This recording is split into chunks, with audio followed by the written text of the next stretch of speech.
Hello everyone, आज हमें करना है एक्सरसाइज 5.3 में क्वेश्चन नंबर 18 करना है। ठीक है, तो क्वेश्चन नंबर 18 देखते हैं। इंपॉर्टेंट है, ये एग्जामिनेशन पॉइंट ऑफ व्यू से इंपॉर्टेंट है ना। बोर्ड में आने के चांसेस इसके हो जाते हैं। ठीक है, तो चलिए हम क्वेश्चन नंबर 18 देखते हैं। वर्ड प्रॉब्लम है, पहले मैं इसे एक बार रीड कर फिर इसको थ्रू आउट बताऊंगा कि इसमें क्या गिवन है। ठीक है ना, पहले केयरफुली, कभी भी वर्ड प्रॉब्लम को पहले केयरफुली पढ़ना होता है। ठीक है, तो इसमें क्या गिवन है, अ spiral is made up of successive semi circles. ठीक है, एक हमारा स्पाइरल जो है वो सक्सेसिव सेमी सर्कल से बने हुए हैं। इसका मतलब क्या, ऐसा बताऊंगा अभी। ठीक है, with centres alternatively at A and B, starting with centre A of radii 0.5 centimetre, 1 centimetre, 1.5 centimetre और 2.0 centimetre as shown in figure 5.4। Figure में अभी दिखाता हूँ। ठीक है ना, What is the total length of such spiral made up of 13 consecutive semicircles?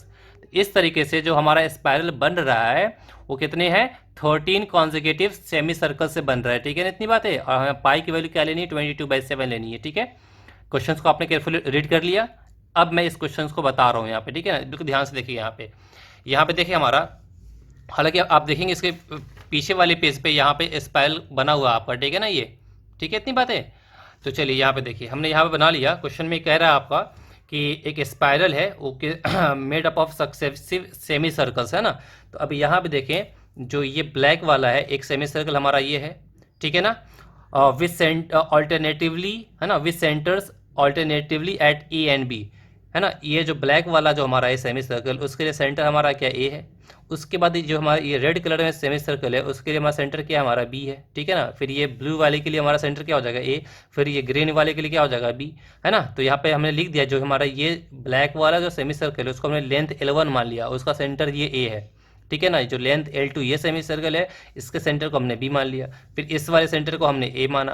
Question में कह रहा है, मैं नहीं कह रहा हूँ, ऑल्टरनेटिवली देखिए उसमें लिखा हुआ है with centres alternatively at A and B starting with centre A. और स्टार्ट किससे हो रहा है, सेंटर ए से हो रहा है यहाँ से। ठीक है ना, और जो सेंटर ए से स्टार्ट हो रहा है इसका रेडियस कितना गिवन है, इसका रेडियस यहाँ से यहाँ गिवन है आपको 0.5 सेंटीमीटर। ठीक है ना, कितना यहाँ से यहाँ रेडियस 0.5 सेंटीमीटर है।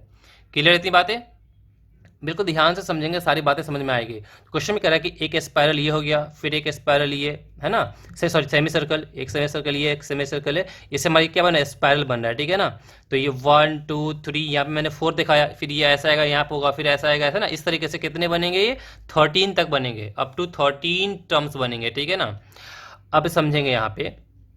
आपको पता है, हमें पता है कि सर्कमफ्रेंस ऑफ सर्कल क्या होता है, 2πr होता है।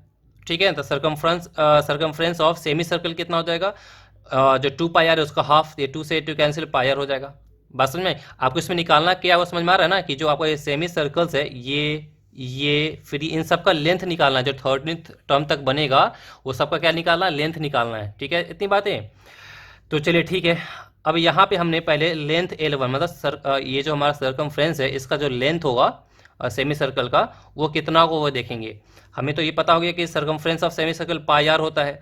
अब पहले वाले के लिए हमारा रेडियस कितना है, इस रेडियस हमारा 0.5 है, तो लेंथ हमारा जो L1 होगा वो कितना आएगा, πr, r हमारा कितना 0.5 है। अब एक बात ध्यान से समझेंगे, 0.5 को हमने यहाँ π/2 लिख दिया। आपको पता है ना 0.5 का मतलब क्या होता है, 0.5 को सॉल्व करेंगे तो ये 5/10 होगा, इसको सॉल्व करेंगे कितना है, 1/2 होगा। इसके साथ यहाँ पाई लगा हुआ है, तो यहाँ पे 1/2 को पाई से मल्टीप्लाई करेंगे तो कितना आएगा, π/2 ही होगा।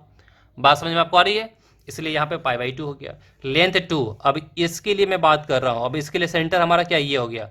हालांकि यहाँ पे जो मैंने डायग्राम बनाया है ये फिगर, वो बहुत सही नहीं है। देखिए ये बी है, तो जो ये देखिए पहले यहाँ से यहाँ ये रेडियस हमारा कितना है, 5 है, 0.5 है। ठीक है ना, अब इस वाले के लिए रेड के लिए हमारा सेंटर बी हो गया, तो रेडियस यहाँ से लेकर यहाँ होगा, तो 0.5 प्लस 0.5 कितना, यहाँ से यहाँ के लिए कितना, 1 हो जाएगा। अब क्वेश्चन में कह भी रहा है, क्वेश्चन में देखिए पहले वाले के लिए कितना है 0.5, है ना, फिर बाद वाले के लिए कितना है 1, फिर कितना 1.5, है ना। मतलब इसके लिए L2 के लिए जो हमारा रेडियस हो जाएगा वो कितना होगा, 1 हो जाएगा, 1 सेंटीमीटर। ठीक है ना, तो लेंथ 2 के लिए हमारा जो सेमी सर्कल जो होगा उसका सर्कमफ्रेंस कितना है, πr, r हमारा 1 है, इसको मल्टीप्लाई करेंगे पाई हो जाएगा।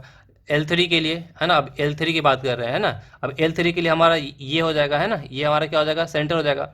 बात समझ में आ रही कि नहीं आ रही है? पूरा अभी यहाँ से लेकर यहाँ तक का, यहाँ से लेकर यहाँ तक का जो लेंथ, ये वाला लेंथ यहाँ से यहाँ कितना हो गया 1 सेंटीमीटर है ना। और फिर ये हमारा 0.5 तो कितना है 1.5। और क्वेश्चन में देखेंगे तो यहाँ लिखा हुआ भी है अगले वाले के लिए कितना हमारा है 1.5 है। ठीक है, इतनी बात है। तो इस तरीके से हमारा L3 के लिए कितना हो गया यहाँ पे 1.5 हो गया। ठीक है ना, 1.5 को जैसे हमने इसको सिंप्लीफाई किया था 1.5 को लिख सकते हैं 15/10 है ना, पॉइंट डेसिमल हटाने पे नीचे में 10 आएगा। ये कितना आएगा, ये 3/2 हो जाएगा। यहाँ पाई लगा हुआ है तो यह पाई से मल्टीप्लाई कीजिए 3π/2 हो जाएगा। ये 3π/2 हो गया। ठीक है, तो यहाँ तक बातें समझ में आ गई। तो इस तरीके से ये अप टू 13 टर्म्स तक जाएगा ये। ठीक है ना, अब यहाँ पे देखें, हाँ तो जो 13th टर्म को हमने L13 मान लिया है ना। जैसे कि हमारा फर्स्ट वाला जो ये था, फर्स्ट टर्म हमारा क्या है यहाँ पे L1 है, फिर L2 L3 L1 समझ में आ रहा है ना, ये लेंथ है इस सर्कमफ्रेंस ऑफ सेमी सर्कल का लेंथ है। ठीक है, इतनी बातें। अब हमें यहाँ पे S13 निकालना है। क्या निकालना है, हमें लेंथ निकालना है ना। तो S13 मीन्स क्या, ये वाला लेंथ प्लस ये लेंथ प्लस ये लेंथ है ना। तो L1 plus L2 plus L3 से लेकर कहाँ L13 तक है ना। अब देखिए L1 का लेंथ कितना निकला हमारा π/2, L2 हमारा क्या निकला है पाई, L3 निकला हमारा क्या 3π/2 प्लस ये अप टू कहाँ जाएगा L13 है ना। L13 तो पता नहीं, L13 तक जाएगा। ठीक है ना, इतनी बात है। अब यहाँ पे एक चीज़ को बिल्कुल ध्यान से समझेंगे आप कि अब हमारा ये देखेंगे ध्यान से, ये हमारा क्या है AP में है। इसका फर्स्ट टर्म, सबसे पहला वाला टर्म क्या होता है, फर्स्ट टर्म होता है। तो फर्स्ट टर्म हमारा कितना हो गया π/2 हो गया। ठीक है ना, और कॉमन डिफरेंस कैसे निकालते हैं, जस्ट बाद वाले से पहले वाले को माइनस करते हैं।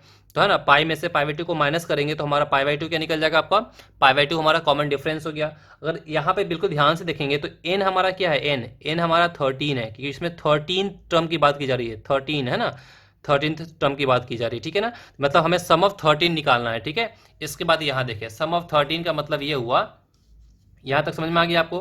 तो S13 फॉर्मूला आपको पता ही है ना, SN का फॉर्मूला क्या होता है, SN का फॉर्मूला होता है, SN होता है sum of n term n/2 2a plus n-1 into d. n के प्लेस पे कितना आएगा 13, क्योंकि सम ऑफ 13 निकालना है। तो 13/2 2a, a की वैल्यू हमने कितना फाइंड की है यहाँ पे, आप खुद देखें a की वैल्यू हमारा यहाँ पे π/2 है, a π/2 है ना।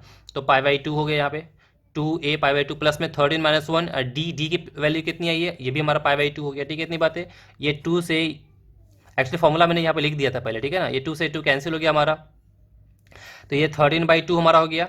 ठीक है ना, ये हमारा क्या पाई है, इसको माइनस करेंगे कितना है 12 को 2 से कैंसिल करें 6π हो जाएगा। ठीक है ना, ऐड किया 7π 13/2। ठीक है ना, अब ये 13/2 ये 7 हो गया। अब क्वेश्चन में देखिए पाई की वैल्यू हमें क्या यूज करना था 22/7, इससे ये कैंसिल हो गया और इससे ये कैंसिल होने पर कितना 11 हो गया। 11 को 13 से मल्टीप्लाई किया 143। हाँ, therefore the length of such spiral है ना हमारा कितना आएगा 143 सेंटीमीटर है ना, कितना हो जाएगा 143 सेंटीमीटर। ठीक है, तो आपको क्या करना है, पहले इस वाले पेज को नोट डाउन कर लें। ये पूरा नोट डाउन करने के बाद देन आपको क्या नोट डाउन करना है, ये वाला नोट डाउन करना है। ठीक है, तो डियर अब हम अगली क्लास में करेंगे नेक्स्ट क्वेश्चन। आज के लिए इतना ही। ठीक है ना, आप मुझे कमेंट करके बताएंगे आपको कितनी बातें समझ में आई है। ठीक है ना, अपने फ्रेंड से शेयर भी कर दिया करें। वीडियो अच्छी लगी है, समझ में आया है तो लाइक भी कर दिया करें। ठीक है ना, all the very best, bye, good luck.